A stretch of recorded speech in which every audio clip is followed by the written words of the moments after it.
Welcome everyone, my name is Cindy Teevens. I'm author of Alchemy, How to Feel Good No Matter What, and The Happiness Lie. And this is Dear Self.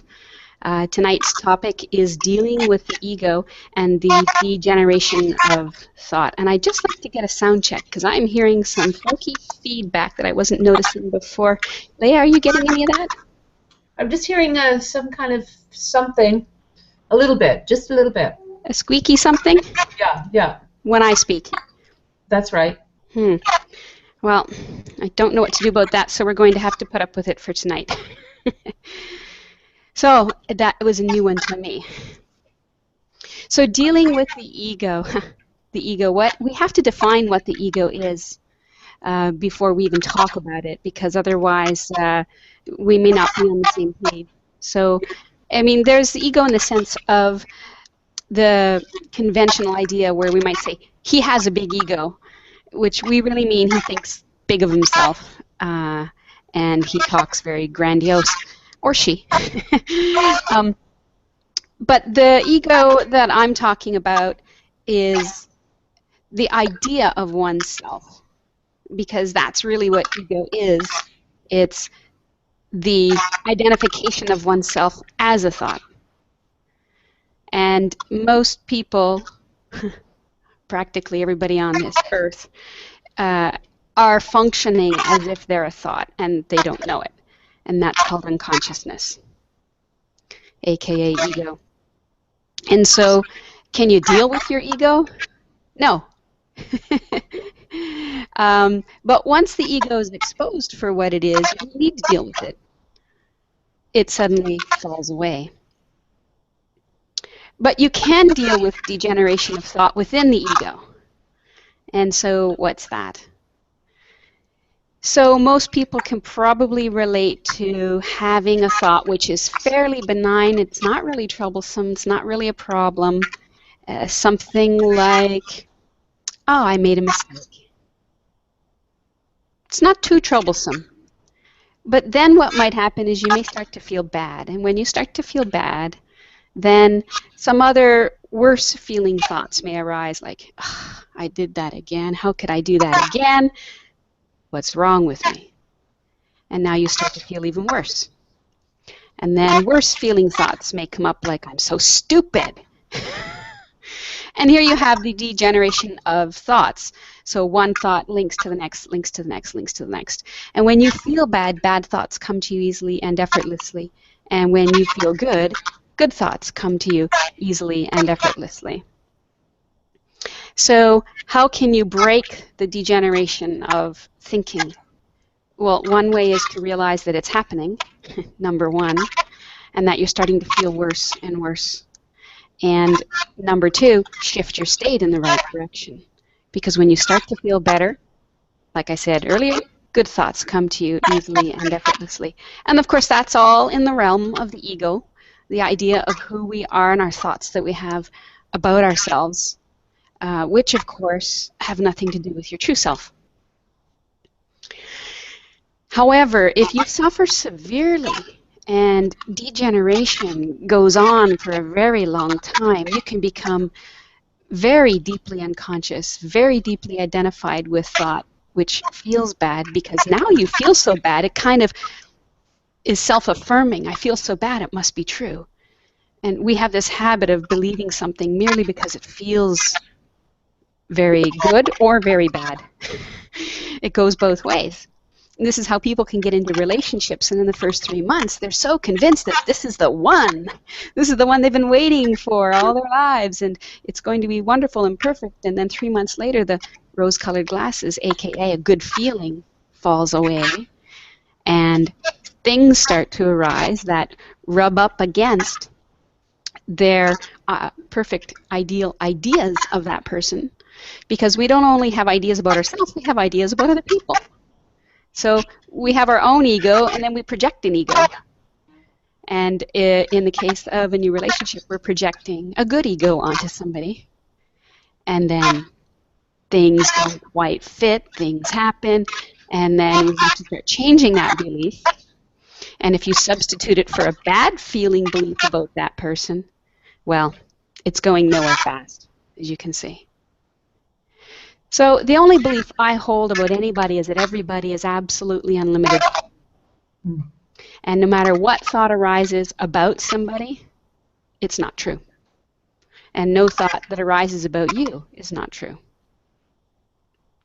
This is the most useful in the functioning of the ego. Most useful for relationships, most useful for business, most useful for friends and family, most useful for your health too. So if you're interested in improving yourself or spiritual growth or self change in any way, that's the ego. Because you don't need to change. You're absolutely perfect. Eternally. You can't even say you were born perfect because you weren't born. So that which doesn't change is infinitely perfect. And is it okay to want to improve with what we have? Sure, why not? Just don't get too comfortable with it. Because as long as you're satisfied with the conventional, you'll miss out on the divine. You'll miss out on the unlimited as long as you're satisfied with the limited. And the limited never fully satisfies anyway. At some point in life, you're going to be faced with this because life is ever changing. The body is ever changing. One day you have what you think you want, and the next day you don't. And so one day you're up, and one day you're down. But when you detach from needing things outside of you, you're starting to peel away the layers of ego, weaken it a little bit. Mm. Is there value in that? Maybe, as long as you don't stop. Because you can stop with a nice feeling ego. I'm such a spiritual person. I'm such a nice person. I'm such a kind person. And that's a trap. So spiritual growth is really a paradox. It doesn't really exist. You do need the ego to bring you to the point where you completely dissolve. And I can't even say ego at this point because it's really you dissolve yourself, which is you're believing yourself to be this idea of yourself. And so that has to dissolve. And a lot of people get scared at that point because it's like, when I say you have to disappear, what will there be then if I disappear? I can't disappear. You think you're not going to be able to function anymore. You think that life will stop or the world will change or you'll lose your loved ones or your material things. And that's not what happens. The outside may change, but it generally will change for the better in terms of your relationships at least. Because you won't be operating through and as an I thought that has needs and problems and desires and limited love based on what other people do or say. So, who's up for it? The idea of yourself will be afraid. Be very, very afraid. But it's just an idea. And you see the fear. You're aware of the fear. So you know already it can't be you. So the inquiry that you need to do to deal with the ego is to look at the ego, is to look at your sense of self. If I say look at the ego, a lot of people will take it conceptually. Oh, my ego, yes, my ego does this and my ego does that, as if this is like a separate person within you doing something else completely beyond what you want and without your permission. And this is not what happens. There is no entity within you that takes over. A bad feeling may arise, anger may arise, bad thoughts may arise, but that's not an entity. That's phenomena. Phenomena that wasn't there before, that comes, arises, dwells, decays, and it won't be there later. It's also not you. It's partly due to our language that we get into such trouble. We say, I'm angry. Well, no, you're not angry. You're noticing anger. You're experiencing anger. You're noticing angry thoughts. But you're not angry. If this can be seen and remembered and acted upon instead of the thought, which is not what you are, then everything would be completely different. And I just muted my guest because I found that the noise is coming from you. Some kind of feedback. So I'll leave you muted for now until we bring you on shortly. So where do you want to play? Do you want to play on the level of thought, degeneration of thought, or do you want a shortcut? Have you had enough? Are you ready to end it? Are you ready for truth? Depending on where you are, will depend on the approach. So I use alchemy for degeneration of thought to bring people out of suffering. And it does open up wisdom. And so you take better care of everything and everybody around you. And if you take it to the extreme, and I mean to the extreme, then it also can dissolve the ego. Because what will happen is you will experience so much joy and bliss, divine joy, ecstasy, that you will just dissolve in it. As what happened to me in the woods, where, it was so good that I just sort of said, do with me what you will, I don't care. And it wasn't long after that. That's called surrender. So surrendering yourself. So either surrender through love and joy, or surrender through inquiry, inquiring into who you think you are. And you can do both and go back and forth. I used a bit of both, whatever worked in the moment. So I'm just going to check the board if there's any questions. Anybody's typed any questions?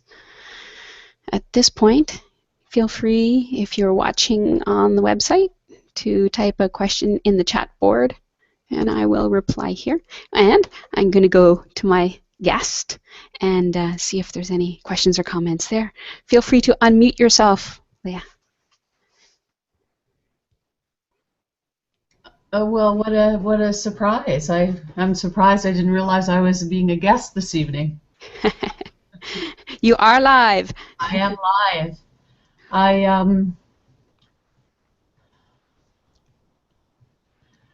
I've only been listening to the things that you're speaking about for a short period of time, and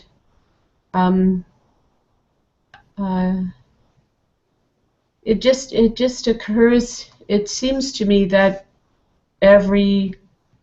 no matter where you start speaking, that really always you're just speaking that what you are speaking about is the idea of all things are just one. We are all connected, and we're just one pool of oneness, one pool of love or joy or bliss. And I mean, if that's not the message you're conveying, then please let me know. But that's kind of what I've gleaned from what I've heard from you up till now. Okay. So I haven't actually said those words. I don't think anybody has actually ever heard me say those words, and there's a reason for that. Because we hear those words everywhere. I heard those words, and I could not understand, and it drove me crazy because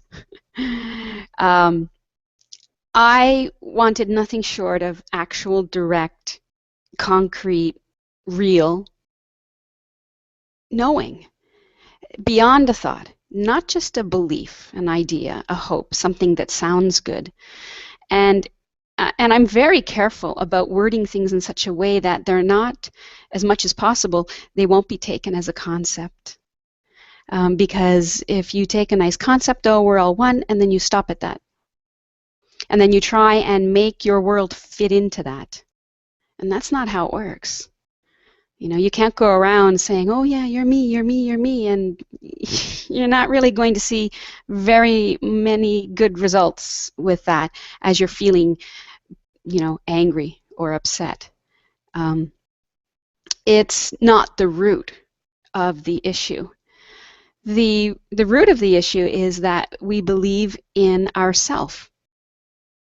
We believe in our thought about ourself, the idea about ourself. And when we do that, we separate from everything and everybody else, at least in our mind. We don't actually separate. There is no way to be separate. So you'll mostly hear me speak about non-separation more than being one or connecting. Ugh, connecting. Connecting, you know, if you have to connect, it means you're already separate. But if you're not separate, there's no need to connect. So when you have one concept like you're a separate being, then you then you have to have another concept like, oh, I have to be connected. I've left my center. I'm all of these kinds of ideas which never satisfy. They're never complete. There's always something missing. And it's just like a false deck of cards that you could just blow and it would all fall over any minute. There's no substance to it. And so the truth of non-separation is being shown to each and every one of us moment to moment. It's very obvious. Why don't people see it? Why don't they know it? Because they have this mental overlay called I. And as soon as you have I, automatically you have you, other, and separation. And of course, it's only in your mind. Do you ever notice that all of the I stuff and the you stuff has no existence outside the brain? It has no reality outside the brain. And how much reality does it have in the brain? It comes for a moment, you know, and then it's gone again with the next distraction. Is it real? No. It's the illusion. And an illusion is something that has absolutely no substance. It just has an appearance. And so I really abhor concepts. But I know that even sometimes when I speak as directly as I can, people will still take things as concepts. That's just because the perspective from which they're looking out from the perspective of me or I or mine. And so they can't see it any other way. And so to try and tell somebody we're all one is just going to stack another concept on top of the concepts they already have. It's not going to do anybody any good. And if you get fed up with that, like I did, that's a good thing. Because now the deck of house of cards can be dismantled very easily, actually, just by actually questioning what you think you know, questioning your concepts. You know, one of the pieces of information that I acquired from other people, teachers, you know, concepts, was that God is everywhere. Now, this is true, in fact, but if you don't know this, it's very conceptual. What do you mean God is everywhere? That's a door. That's a window. That's a leaf. Show me God. I don't see God, right? That's the illusion. The minute that you have yourself, you have other, and you have the world, and now you need a God. And now you have a concept of God as a being that is separate from you, that is, you know, created you, and can, what was it mothers used to say? I brought you into this world, I can take you out of it. So we become fearful of this God. You know, when the cosmic joke is revealed, you realize, how could you be fearful of yourself? What would you do to yourself? Because when you see directly that everything that arises is you, what is there to fear? What would you deny somebody? How differently would you act?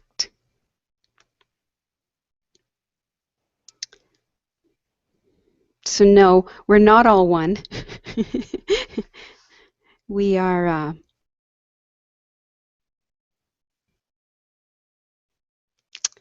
I can't give you any answer to this. It's not a concept you can have. I won't give you a concept. I'm going to leave you hanging for your own direct knowing. It's the only fair and true thing to do.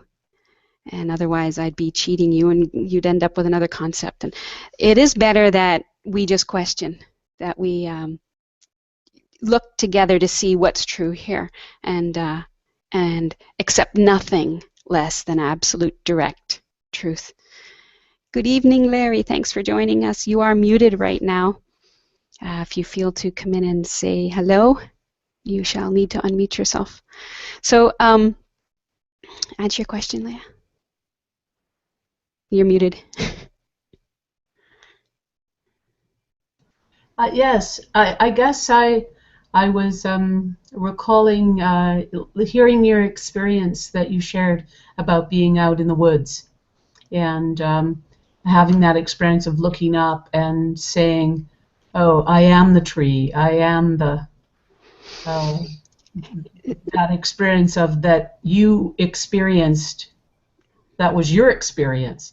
What I said was creating a concept around an experience that you shared with me. So I that's what I heard from what you just said. Right, got you. And it's the most common thing we've been hearing and been told, we are one. And so that automatically pops to mind. And that's why I have to say, no, we're not one. Yeah. And in fact, it may sound nitpicky, but I didn't say I was the tree. Okay? The tree is me. Yes. And there's a huge difference. But every tree that I saw was me. Yes. Every leaf, every rock, so that's why I can't say I am the tree or I am the rock, because now I become a finite thing. Yes. That's really no different than saying I am this person who's, a woman who's yeah, no. So, and that's the thing is, in this moment of direct seeing, I say you have to disappear. That's true and not true. What has to disappear is the false you. Mm-hmm. And what remains is the true you. And you are more you than you've ever been. But you doesn't stop at the body. Mm-hmm. It doesn't stop at the head. Right? The I has no limits. The true self has no limits. Mm-hmm. No boundaries, no barriers, no borders. And so there's no problems. How lovely. Yes, it was stunning to see 40 years of baggage just shed in in one moment. Yeah, and not a case of forgetting who you are, not a case of not being able to function, although for a few minutes I was not able to speak. I don't know how long it was, nor think as how I used to. Mm-hmm. But no thinking or speaking was necessary. Immediate knowledge and everything is you, so who would you speak to? And this body needs to be able to speak to people, and the thinking function came back online, but could never quite be as identified with again. Having heard it way over there, as what I used to think was me was now way over there and very faint as it started to come back. The immediate unspoken knowing was, well, I know who I am. Who the hell are you? And of course, no answer came because it's not a who. Mm-hmm. The thing that people call themselves I with is a function. Mm-hmm. It's a capacity that we have, that the body mind has to think and speak. But it's like your hand is a function that the body mind has, but you don't say I'm my hand. But because thought is so nebulous, and I guess in some ways it's easier to believe that it's me because it says I. Mm-hmm. Thought says hi. Thought says I, but that doesn't make it I. And it has this capacity to be self-reflective. It can reflect on the thought previously with the help of your power. And so it can bind itself into a knot, believing that it exists as a separate entity. And it says so, and you don't question it because we've never questioned it. You know, in our society, nobody ever question. In fact, they tell you who you are. They don't question you. They say you're this kind of person and you're that and yada yada yada. And so ego is largely acquired from society Mm-hmm. as thought knowledge stored on the hard drive. Mm-hmm. But that's all it is. Because every night when you go to sleep, Mm-hmm. that program powers down and it turns off. But you're still there. That's how in the morning you can power up again. Hmm. Thanks, Cindy. Very Hmm. welcome. Very welcome. We have about 3 minutes left. Larry, if you want to come in and visit, now's your chance. Otherwise, I'll just check to the board again for any more questions. Okay. None on the board. I think I threw people for a loop this time, having moved yourself from 3 p.m. to 5 p.m. Test 1, 2. Can I try this mic Hey, out? yeah, welcome. Is the sound level okay? Sounding good there. Sounding good. All right. I just wanted to say hello. Sorry I'm so late. I was reinstalling Windows on the laptop computer that I use for Pal Talk and for Google Talk. And I got late into this conversation. I enjoy this conversation. I love this conversation. You know, to me, it's the conversation of the, I guess what the Course in Miracles would call the conversation of the sonship, you know, of humanity, in another word, of all life on earth. This is the conversation, the discovering that I'm not the role that I kind of grew up thinking I was, Mm-hmm. and to dislodge from that egoic identity to allow the who I am to tell me of itself, is the way the Course would say it. Nicely put. To allow the divine being to be as it is. You know, it seems like a struggle, and yet it's not a struggle. It's any struggling with it complicates it. It's hard to put into words. It comes down to, you know, kind of a let go and let God for me. Anyway, I just wanted to say hello. Sorry I was late. That's awesome. Thanks for coming in. Love hearing your voice and the wisdom that you offer.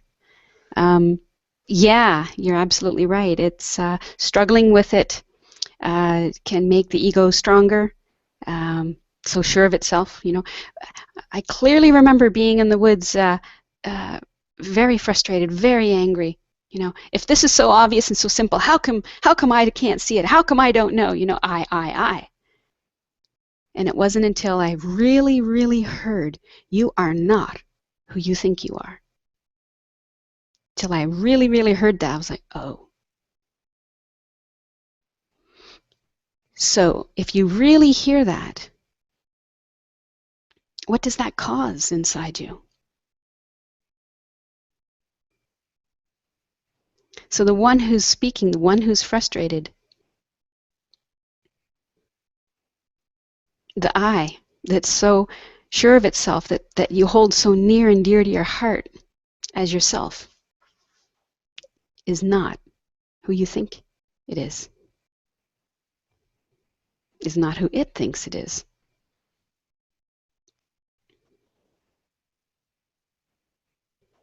And when that sunk in, I would call it maybe a form of humility, maybe a bit of heart cracking open, a bit of space, And then I really heard, you can't do it with mind. Mind's the problem. So this, I'm frustrated. I mean, it has to bring you to this point where it does get frustrated and it gives up. You have to hit that rock bottom and give up. It's either you give up and can hand it over to God, or do self-inquiry, or fall in love with love, aka God. They say there's two ways to self-realization, and one is through self-inquiry and the other is through devotion or surrender, love of God. And that when you seek yourself, you find God, and when you seek God, you find yourself, your true self. So I encourage everyone to do that. Get frustrated until you come to the point where you realize, I can't do it. I can't do it. I accept I can't do it. And then watch what happens.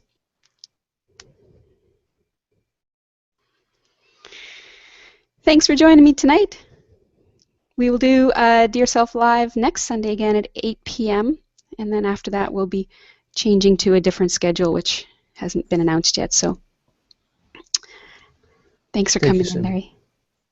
And thank you, Leah. Thank you. All right, signing off. Have a wonderful evening. Have a wonderful evening. Bye. Yeah. Bye.